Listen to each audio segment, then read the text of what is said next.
आपण मैंने आगुरु अनेक थर परदारे देखिथिबे किछि बाबांक पादरु क्षीर झरिबा किंतु परवर्ती मुहूर्त रे से क्षीर झरिबाटा को वैज्ञानिक कारण रे से मिथ्या बेली प्रमाणित होईछि।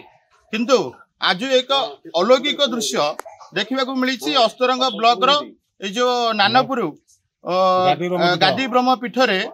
हजार हजार वर्ष आगुरु साधु गोसाई जो पूजा होता जो गादी मठ रही जो कल्प बटटा रही बटवृक्ष यही मूल साधु गोसाई ये रही कालक्रमे यही गादी क्षेत्र ये गाँव इष्ट देवता पलटि। आज सका किसी भक्त मैंने जो गादी पाखक पूजा करने को आसी से देखा पाई गादी मूलर जो बट गछ रही बट गछ मूलर क्षीर झरुची ये अलौकिक दृश्य जहाँ को देखापी आबाल वृद्ध बनिता छोट पिला आरंभ कर समस्ते आज एकत्रित होती गोटे भक्तिमय परिवेश सृष्टि होती। ए गाँव जड़े पुरुखा लोक अच्छा आम सहित सीधा कथा हवा। भाई आपणकर परिचय देवे। मो ना अजय नायक घर डमशुणु आम ये गाँव सबुठ पुरातन गादी ब्रह्मपीठ ये गोटे पूजक आसती घसी फल पारिक आसती पूजा कर जाते से कालक्रमे मरीजा पर अनेक लोक पूजा करुँच एवं सका आज जड़े पूजक ना नवगन पड़ियारी सी पूजा करुले से समय ठाकुर क्षीर धरला वृक्ष बटमुख मूल तेणु से 3-4 थर पानी पक धोइया पुणी गड़ा एवं आस्ते आस्ते बंद हो क्षीर पुणी सका धरी पारे बोली आम आशा करूँ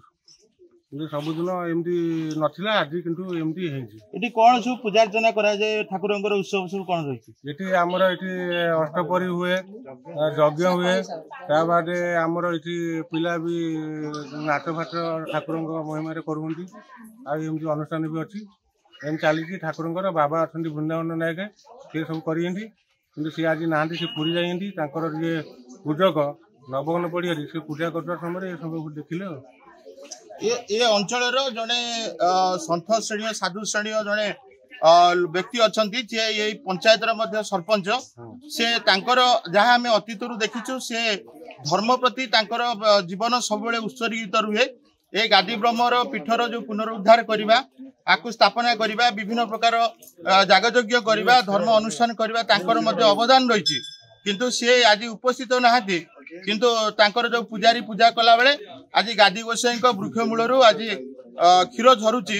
जहाँ को देखा समस्ते आज भिड़ जमी आम पाखे आप देखु जड़े माँ अच्छी से माँ सहित सीधा कथा हवा। माँ टे कौन कहे गादी ब्रह्मर महिमा कौन रही कौन आज देखिले आप ना सातिलता नायक मुझे गादी दाढ़े आम घर मु सबुदिन भोर आसिक ठाकुर कबरा उड़िया उड़ी फुल गुथा पानी चिंचा सब कम करूँ। आज आम नानपुर जड़े हरिजन साहिर से अलखा दास स्त्री देह बहुत सांघातिक से कटक मेडिकल पढ़ी ऑपरेशन होगापाई टीमर से काली ठारू मत भोग आणिक दे जाते खुड़ी आगे ठाकुर पाखे भोर दीप दब भोग कर भोर उठिक आसी ठाकुर पाखे आसी पहुँचली से दीपटी लगेवाई गली दीप लगेली दीप लगे भोग सब सजाड़ी थोई प्रभु को ना जड़े मुंडिया मारी मुंडिया मारिया सारिया बाद सी आमर नवघन पड़ियारी खंडी बिलार से पूजा कर सी आसी पहुँचले मुझे गली मामू आ शीघ्र टे ठाकुर को गाधुआ पधुआ कर दियो भोग टे कर ना दीप दबा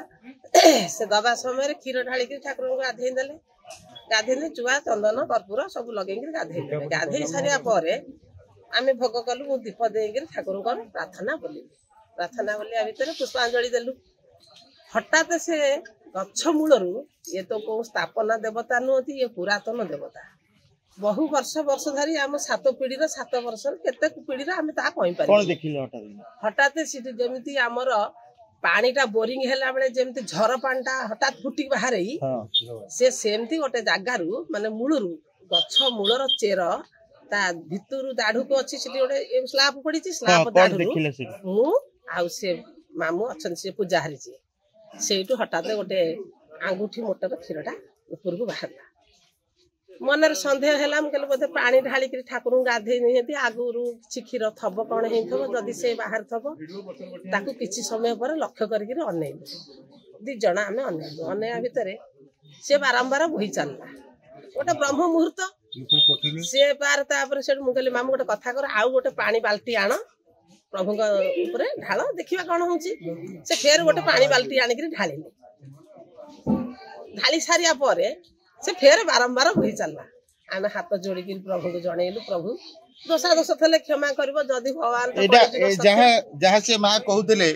एभली घटना आगुरी केबे भी देखा मिल ना 7 पीढ़ी सी कहवा कथा 7 पुरुषर ये गादी अच्छा ये गाँव में जार जेकोसी कार्य हो